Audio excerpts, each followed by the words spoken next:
So today we're going to talk about the 10 mistakes wholesalers make when negotiating price. And I got to tell you, this is probably the one that's going to hit home for all wholesalers. If you're brand new and you're trying to do your first deal, I got to tell you, getting wholesale deals is all about getting a wholesale price. Or if you've been in the game for any length of time, you're like, Todd, how do I get that lower price? And I can tell you, I have made all the mistakes in the book. I've negotiated the right way, and I've probably negotiated the wrong way, probably more than the right way. And so you get all my years of experience. I've done close to 1,400 deals, probably a little bit more, all since 2001, 2002, circa around that area.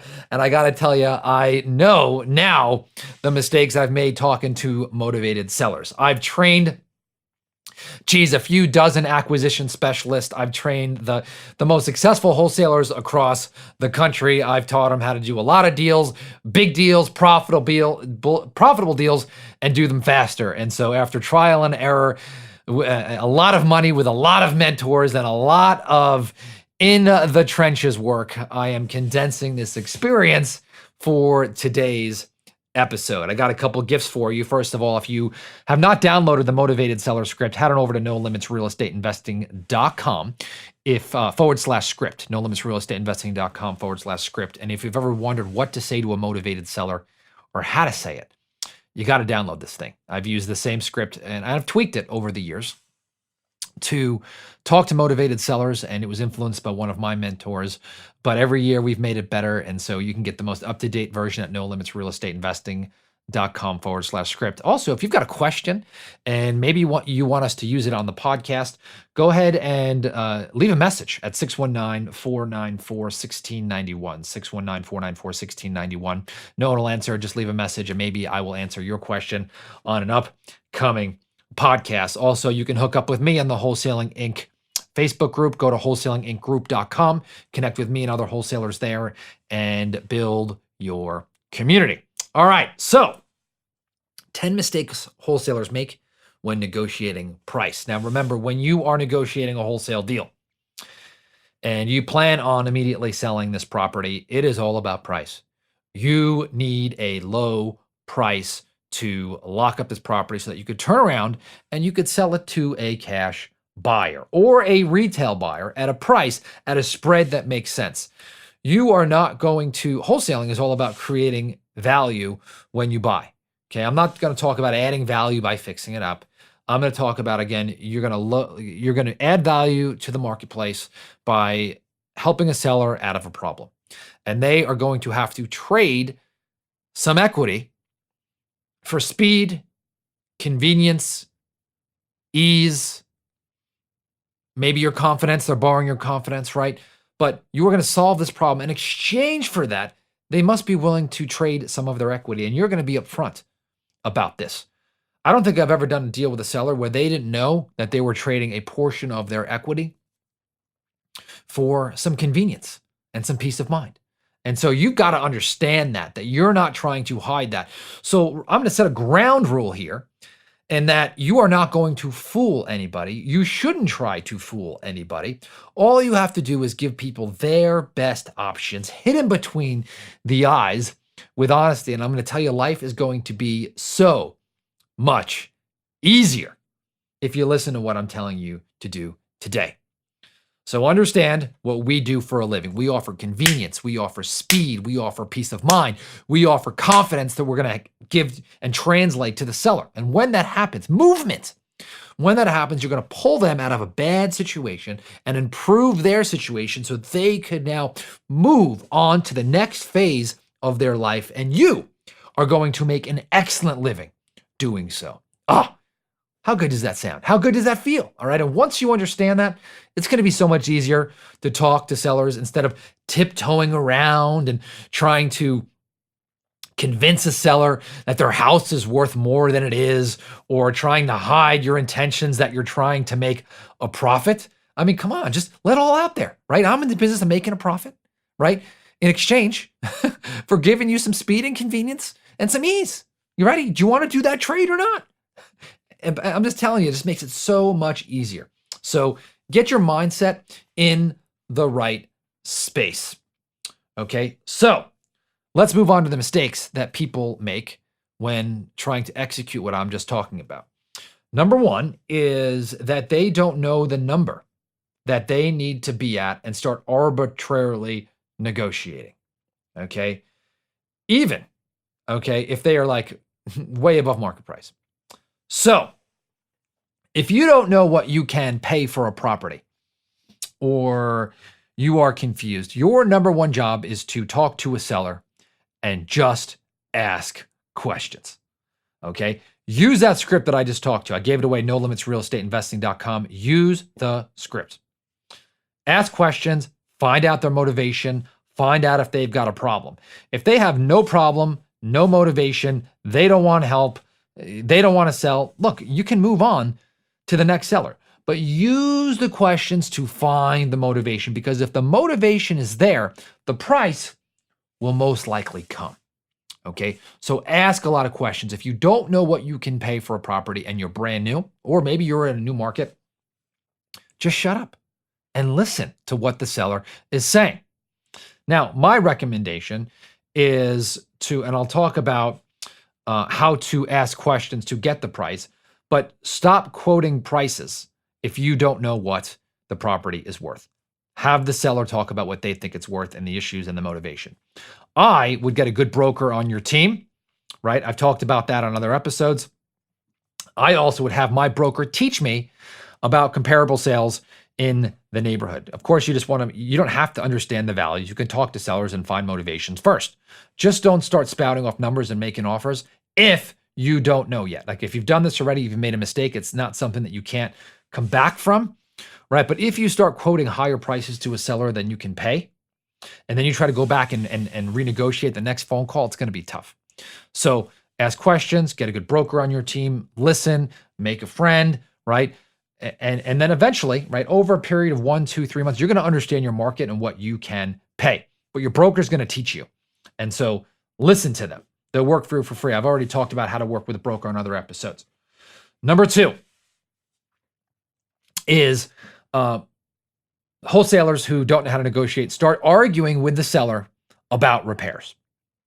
Now, as soon as you start telling a seller what their property is worth and that it's worth less because the house needs X, Y, Z, immediately you are now creating a conflict, right? You're here and you're like, it's worth this. And they're like, no, it's this. Or you're like, this needs a new roof. No, it doesn't. It's going to cost $10,000 to fix this. No, it only costs $3,000.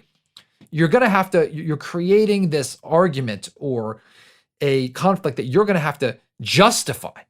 Who wants to do that? So what I like to do is something called conditioning. I talk a lot about this in the no limit selling system. And conditioning is where you have the seller realize their property needs more work than they think without saying it. And so one of the things I'll say is, hey, tell me about the work the property needs. Now, I don't say, does the property need repairs? I'll say, what kind of repairs does the property need? And I'll have them list that. And I'll say, great, okay. I'll say, when was the last time you had the roof done? And they say, oh, 2002. And I'll go, huh, okay. And I'll write that down. So I don't say anything. I don't argue.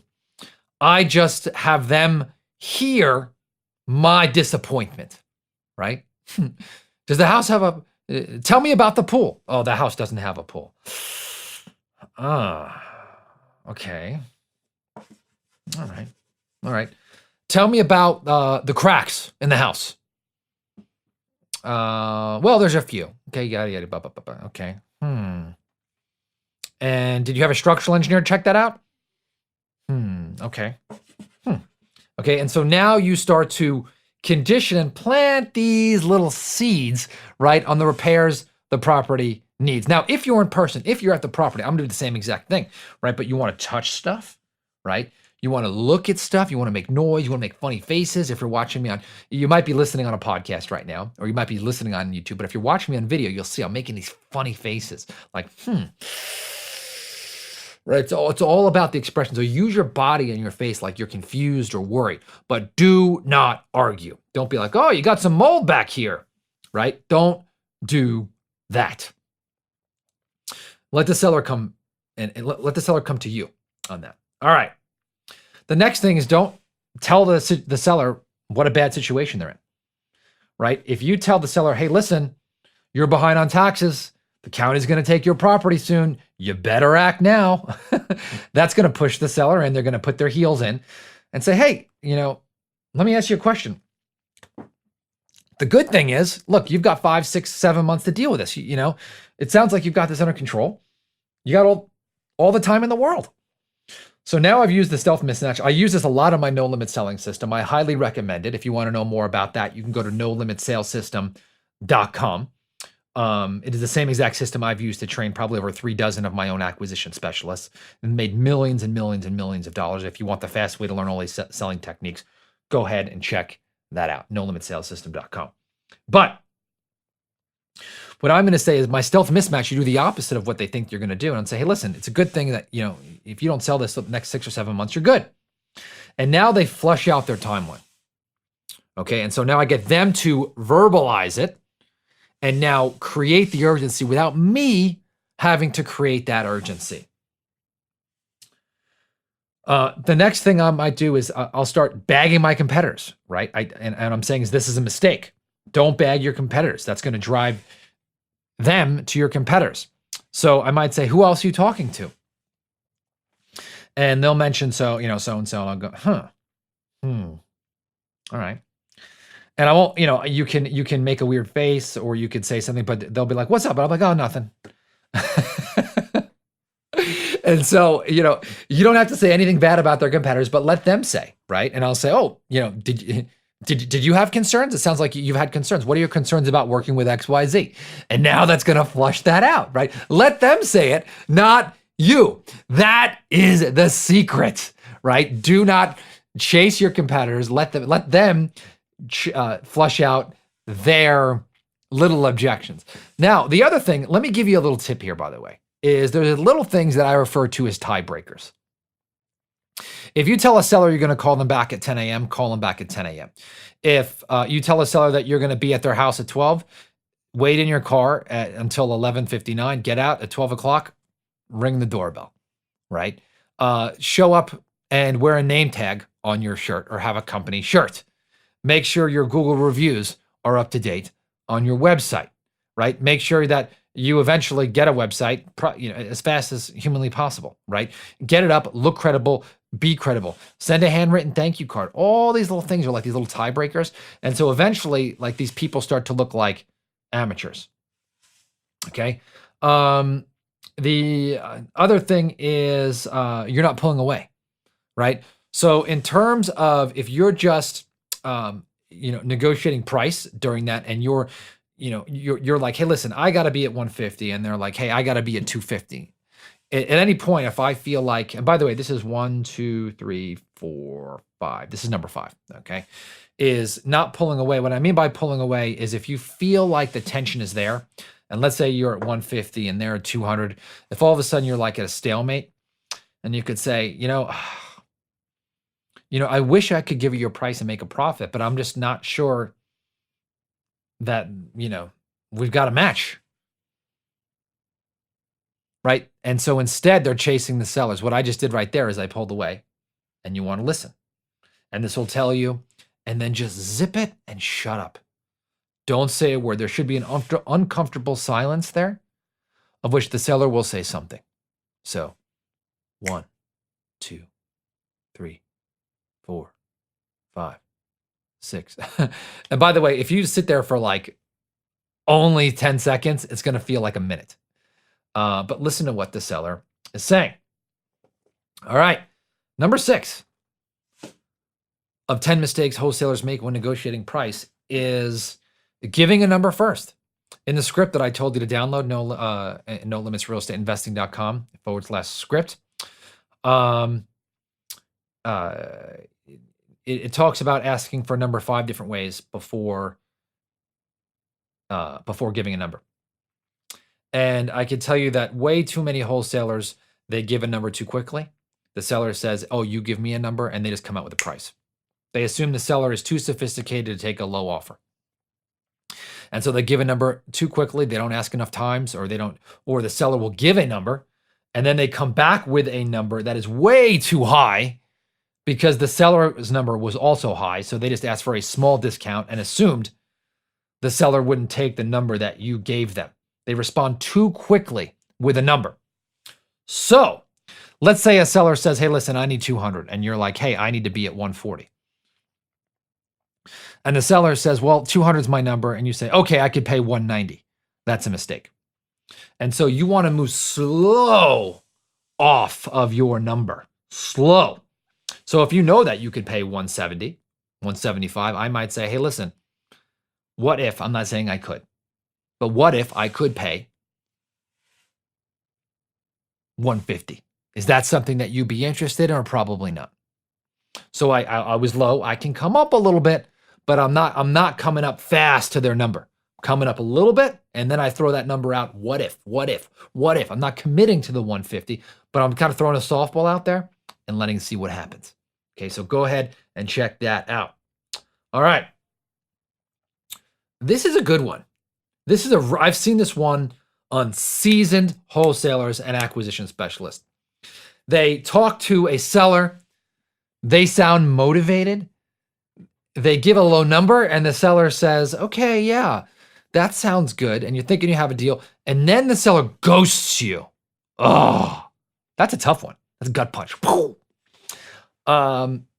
And you're like, oh man, that was a good deal. I think I went too low. Seller ghosts you. And now because there's this nervous energy, I see wholesalers then start calling the seller or texting the seller, coming up via email or text when the seller didn't even give the price objection.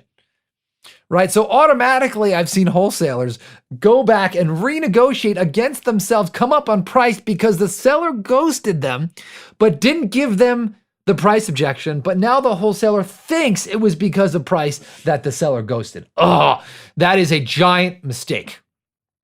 If the seller's going to ghost you, they're going to ghost you. Okay? But let them tell you why they're going to ghost you. So the seller goes away after you gave a price. They're not calling you back.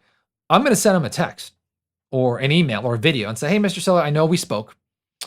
It seems like you've decided to go in a different direction and that you no longer are interested in doing business. Right? Am I correct? Question mark. Just leave it alone. Pull it away. Right? Then if I don't get a response, I might take a video on my phone. Hey, it's Todd. Give him a smile. Say, can you do me a favor? When we spoke, it sounded like you were interested. It sounds like you're not. Right? I texted you, it was no. Can you just do me a favor? If you're still interested, can you just say, hey, I'm still interested? Or if you're not, hey, it's totally okay to tell me no. You can just write back, not interested, no problem. Right? Can you do that for me? Boom. Okay. Now, by the way, if you're watching me on YouTube, I just made, I pretend like I had a phone in my hand. But if you're listening to this on the podcast, same thing, right? Just give a smile, ask for a no, get a no, and just say, hey, and by the way, if there's something that you need to talk to me about or you have an issue, can you call me and let me know? So ask for feedback. Don't just start negotiating against yourself. So this is number 1, 2, 3, 4, 5, 6, 7. Oh, 8. Okay, this is a good one. I've seen sellers sometimes, wholesalers negotiate with the tenant who's not the seller. And the seller ghosts and they start negotiating price with the tenant in the house. Just don't do that, okay? That's one I've seen a lot the last couple months. 9. Oh man, this is a good one. Probate situations. Let's talk about probate. So a lot of times what happens is in the probate process, you will get maybe 1 of 5 siblings and they are all entitled to some proceeds of the property. And let's assume for a second, there's no one person in charge or the trustee. In this situation, there's always one sibling who thinks they're in charge. Now, this is different from someone who actually has been legally appointed to be in charge.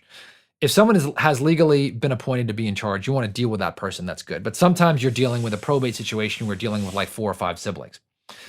Sometimes you'll be dealing with maybe a sibling and you're negotiating a low price with them and they're like trying to get you to do this fast and quickly and discreet, thinking they're going to get around all the other siblings. And so my recommendation to you is you got to hit this between the eyes and say, okay, Mr. Seller, who else is involved here? Right? Great. Is there a legal trustee here? No. All right. So it sounds like legally, at the least, all of you have to be involved. Yes. Okay, great. So then what I would do is I would talk price with that one person. I would get a number. I would see if that's the lowest that they would go. And then I would try to get the rest of the family on some kind of group text message or a Zoom or a Google Meet, and then see if we could have a meeting of the minds there. But negotiating with one sibling who doesn't have the authority to do that is usually a losing proposition. Have the conversation with one, get a number, and then try to get everybody else on the same page. The last one, and this is big, is, and this could probably solve the other 9, is you're talking too much. You're talking too much. And so I've seen many wholesalers, again, give a price. The seller says, no, I'm not taking that. Wholesaler comes back with another price that's so much higher just because they see a gap and a chasm and they're like, oh, okay, well, I might as well just make 10 instead of 0. Where then you just got to give your low price. You've got to anchor it. Hopefully you've used all the techniques in the no limit selling system, right? You've conditioned the seller for a low price. You've stealth mismatched. You've used commitments, right? And so you've used, those are 3 out of the 5. You've used the techniques, but then sometimes you just got to give the seller a low offer. And you have to say, hey, listen, I know you're asking 200, but what if I could give you 130?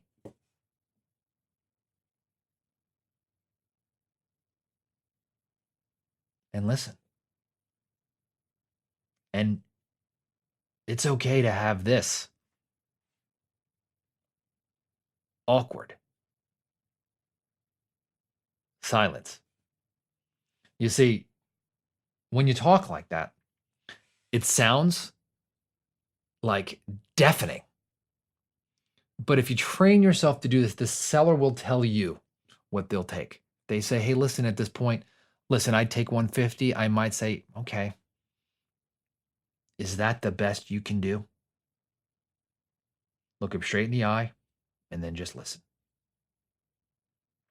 And so if you get rid of that nervous energy, you shut off your mouth, you open your ears, okay, you are drastically going to increase your profits. I got to tell you, this is probably one of the most important skills that you need as a wholesaler, okay? Because the person who knows how to negotiate a $50,000 deal versus a $20,000 deal is going to completely dominate their market. I've done other podcasts. Leads are everything in this business. You must generate leads. And so let's pretend like it costs you between, okay, $4,000 and $6,000 to generate a deal. The person who's making $20,000 and they're spending 4 to 6, they have a mildly profitable business, right? But as you hire team members, the person who's making 50 on that same $6,000 spend, I'm telling you right now, that is a huge momentum shift, right? If you're eventually you're reinvesting that money back in your marketing. And so if you could make $50,000 for every 5 to 6 that you spend, man, you've got a real business. You've got a profitable business. You've got a business that can generate net $1 million a year in your pocket. And so eliminate these 10. I'll review them really quick. Number 1 is don't start spouting out numbers on properties if you don't know the numbers. It's okay to talk to sellers. It's okay to ask what they want. It's okay to ask them questions, right? But just listen. If you don't know what a property's worth, get a good broker on your team, ask them what it's worth, okay, and go from there. Number 2, don't argue about repairs. Have the seller tell you about them, listen, make sounds, okay? Don't tell the seller what a bad situation they are, okay? Use the stealth mismatch, right, to have them, okay, tell you what a bad situation they're in. Don't badmouth your competitors, just ask, right? And ask the sellers, hey, how come you haven't done business with them, right? Then make funny faces when they talk about their competitors. Don't say a word, okay? Next is you got to pull away, right? If you sense tension, don't chase the sellers. Tell them it's okay to say no. Be able to walk away out of the door. By the way, you got to have leads to be able to walk away. Now, granted, if you just got one lead, you got a good one on the hook, yes, you can walk away, but it's a lot easier if you've got other leads. Last is don't give a number first. If the seller won't give a number, you got to ask 5 different ways. I talk about that in the script, right? Don't just automatically come back with a high number if all of a sudden they give you a number. Move slow. Okay. If a seller ghosts you and you gave them a low number, don't all of a sudden start negotiating against yourself via text message and video. That's a very popular one. Okay.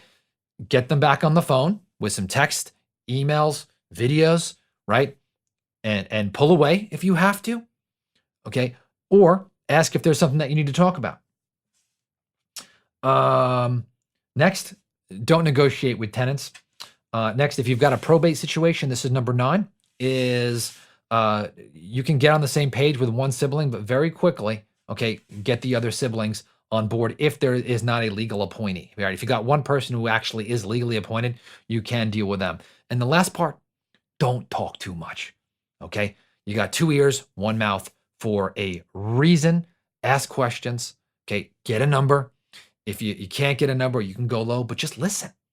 It is okay for some tension in a negotiation, right? It should not go like, you want this? Great, I could give this to you. Great, let's sign a contract. Shouldn't go that way. You want to create tension and friction, and it should be a little tough and uncomfortable and awkward.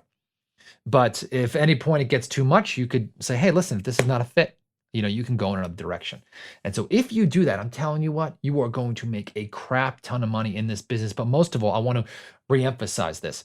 We help people out of a lot of bad situations. We help them out of mourning the death of a loved one, bad tenant situations, abusive, abusive grandkids and nieces and nephews who live in properties rent free, hoarding situations, bad memories, tax problems, and these are overwhelming for some people. And if you can take this away from them, right, they're going to be willing to trade their equity, some of their equity, for speed and convenience. So go ahead, offer the service. It's okay to make money at this. It's okay to make big money at this. Give yourself permission to make that big check, and your business, okay, will explode and your bank account will grow. I will talk to you on the next episode.